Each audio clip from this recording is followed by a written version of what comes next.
Meron ako ituturo sa inyo para mawala na yung mga kamalasan na pinagdadaanan nyo. Lalo-lalo na kung ikay lubog sa pagkakautang, napakahirap sa'yo na kumita ng pera, bagamat ikaw ay masipag, matyaga, pero lagi kang walang pera, gagamitan natin ng ganitong mga pamamaraan. Bumili po kayo mga bossing ko ng asin tuwing Tuesday or Friday or unang pasok ng buwan or kaya po unang Martes, unang Biyernes or kaya po huling araw ng buwan mga bossing. Pero ang pinaka the best mga bossing ko, Tuesday or Friday.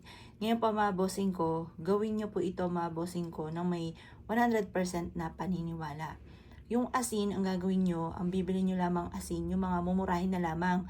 Kasi once na ito ay natunaw, marami siyang mga negative energy na nahigop sa loob ng inyong tahanan or ng inyong negosyo.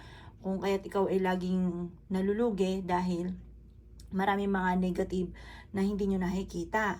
Ngayon pa mga bossing ko, once na ito'y natunaw, itapon nyo na yung ating asin. Kaya okay din naman po yung mga gantong clear na lagayan na plastic ang inyong gagamitin para itapon nyo na rin po yan. Pero kung halimbawa yung clear na baso, pwede rin po yun.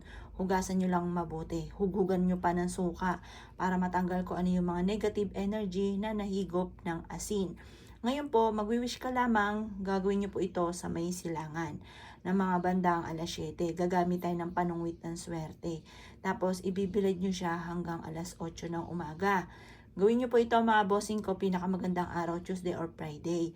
Dahil pagdating sa mga albularyo, psychic, sa mga ayun nga po, mga manggagamot, manghuhula, the best yung mga ganyang araw para mas maging powerful. Ngayon pa mga bossing ko, basta mag-wish ka na walang gamit na sana, direct to the point ang pag-wish. Pagtapos niyan, ilagay niyo na po ito sa, halimbawa, ilagay niyo sa harapan ng bahay ninyo kasi kami maraming ganito. Lahat na ng sa harapan ng bahay namin, pati sa kabilang bahay, yan, pati sa mga negosyo, meron po kaming ganito. Proven po ito na maswerte kasi pang cleansing ang asin mga bossing. Yan po yung magtataboy ng mga kamalasan. Subukan nyo na bumili ng asin ng Tuesday or Friday. At yan po ay very powerful na gamiting pampaswerte.